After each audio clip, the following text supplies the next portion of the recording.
Welcome to my channel. In the year 2020, the Supreme Court of India has pronounced many landmark judgments which would uplift our society politically, economically, and socially as well. In this video, I will discuss about some most important landmark judgments of 2020, which are very important for current affairs topic for all competitive exams. Let us start with Anuradha Vasin versus Union of India case. From this newspaper clipping and these photos, you can easily understand the matter would be related to Kashmir issue and the internet shutdown. The case was on Kashmir's lockdown and internet shutdown. What the judgment was given in this case? The judgment was given in this case was access to internet and free speech. On 10th January, a bench comprising Justice N.V. Ramanna, Subhas Reddy and B.R. Gabai ordered the Union to review all restrictions on communications imposed in Jammu and Kashmir. Let us know about the key highlights of this judgment. The freedom of speech and expression and the freedom to practice any profession or carry on any trade, business or occupation over the medium of internet enjoys constitutional protection under Article 19(1)(a) and Article 19(1)(g). These articles are very important for the exam perspective. This judgment establishes that the internet serves as an important medium through which the fundamental rights to free expression and occupation is actualized. The court observed that the power under Section 144 of the Criminal Procedure cannot be used as a tool to prevent the legitimate expression of opinion or grievance or exercise of any democratic rights.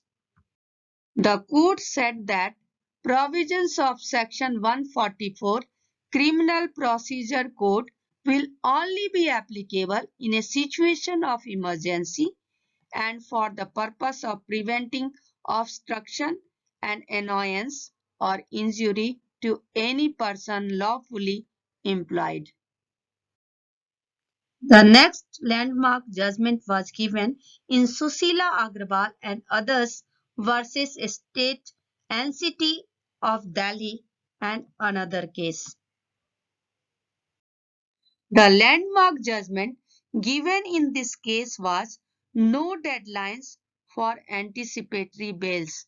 Now onwards, anticipatory bails will be given any time of the trial period. Deadline is not decided for the anticipatory bails. A five-judge constitution bench comprising Justices Arun Misra, Indira Banerjee, Binit Saran, M.R. Shah and Ravindra Bhatt, headed by Justice Arun Misra, said that the validity of an anticipatory bail can continue till the end of the trial and needn't when the defendant appears in the court except in special and peculiar cases. Largely reaffirmed the principles laid down in the case Sri Gurbaksh Singh Sivia and others versus State of Punjab. Then Mukesh Kumar versus the State of Uttarakhand case. The landmark judgment was given in this case was no fundamental right to reservation. In 2020, the Supreme Court of India has opined twice that there is no fundamental right to reservation. Let us know what were these two occasions. The first occasion was the case of involving the question of reservation in promotion and decided on February 7. The other instance, dated June 11, relates to reservation of seats for students in medical courses. The key highlights of the judgment are: Justice L. Nageshwar Rao pronounced that reservation in promotions in public position is not a fundamental right, and states cannot be compelled to provide reservation in appointments and reservation of public posts. Article 16(4) of the Constitution gives a discretionary power to the state government to allow reservation to the people who are not adequately represented in services in such appointments. It is not a mandate on the state and it cannot be claimed as a matter of right. The Secretary Ministry of Defense versus Babita Punia and others case. From these pictures, you can imagine about the judgment, about the case. The matter would be related to the women empowerment. So the judgment was given in this case was the Permanent Women Commission in the Armed Forces. The judgment was held by a bench comprising Justice Chandrachud and Ajay Rastogi on February 17, 2020. One more case related to this matter was Union of India versus Lieutenant Commander Annie Nagaraja case. In month of March, in Union of India versus Lieutenant Commander Annie Nagaraja judgment, the court held that women officers in Navy are also entitled to permanent commission at par with men. Means women empowerment is given in the armed forces. The key highlights of the judgment are the Permanent Commission for Women in Navy and Army in a significant judgment on gender equality. The court directed the government to give permanent commission to all serving women officers who have completed 14 years of service and to also give pensionary benefits to those who were retired on account of not being granted the commission. Previously, women officers had to get retirement after completing 14 years. It added that service conditions of men and women officers would be the same and that the latter shall also be provided with choices of specializations. This judgment would establish the gender equality in society. The key highlight of the judgment are the court also said that absolute exclusion of women from command assignments is against Article 14 of the Constitution and unjustified. What is in Article 14? In Article 14, Constitution grants us equality before law.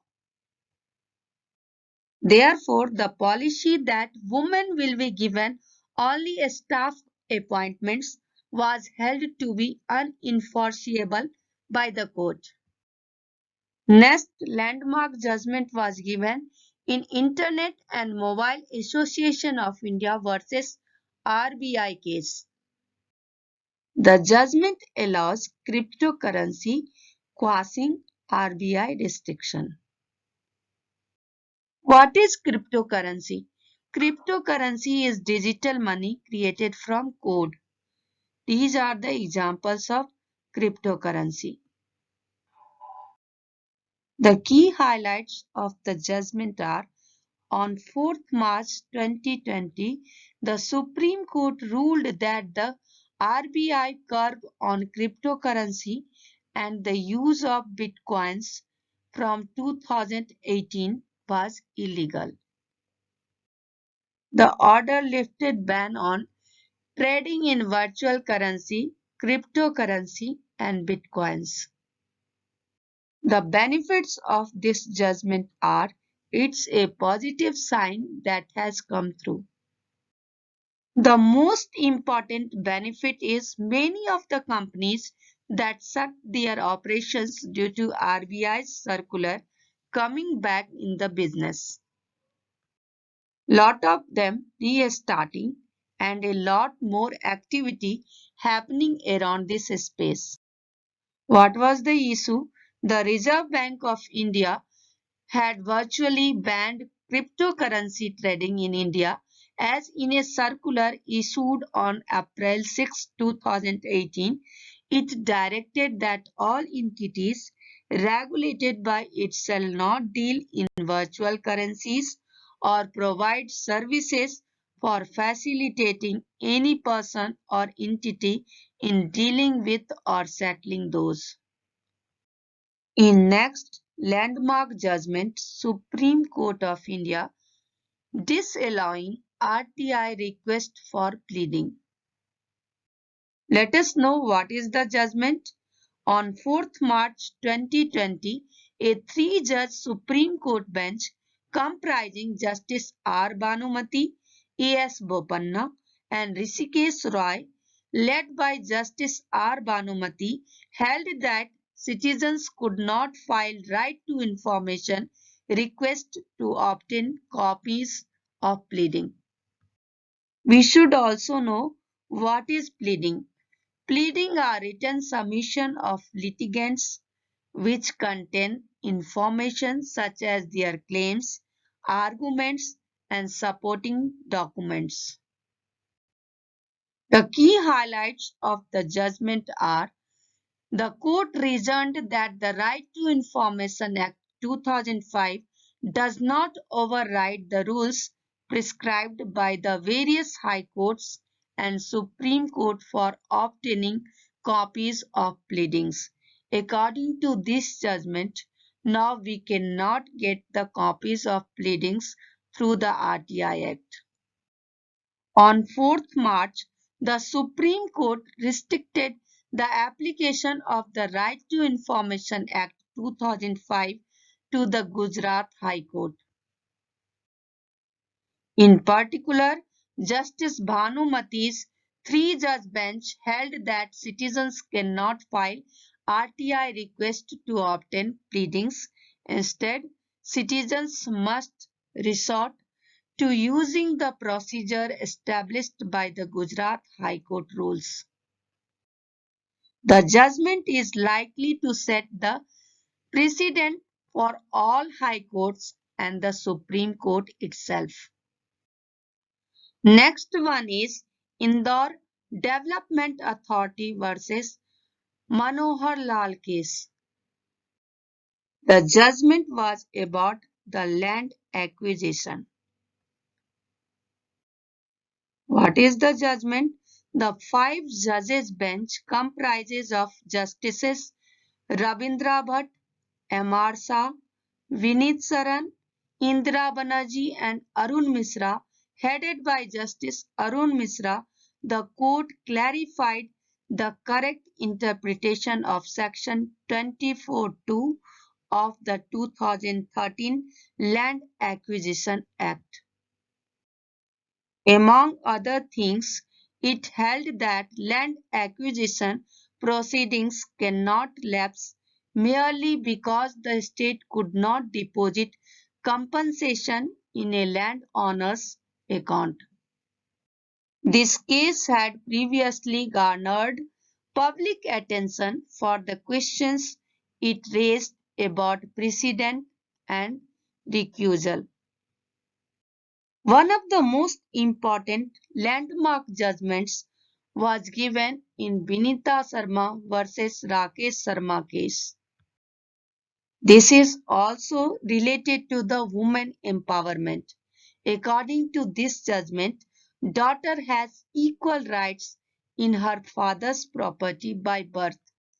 A three-judge bench composed of Justice Arun Misra, S. Nazir and M.R. Shah delivered the landmark decision on 11th August 2020 that daughters and sons have equal co-partnership rights in a Hindu undivided family or parental or ancestral property. According to this judgment, now daughters also have equal right to get the equal share of ancestral property. The key highlights of the judgment are: the Supreme Court clarified 2 points. What are these 2 points? The first point is co-partnership rights, means right to property are acquired by daughters on their birth like son. Now daughters are also eligible to get equal share of property from the ancestral property. The second clarification of the Supreme Court is fathers need not have been alive at the time of enactment of 2005 Amendment Act of the Hindu Succession Act of 1956. Thank you for watching my video. Subscribe to my channel for getting more such videos.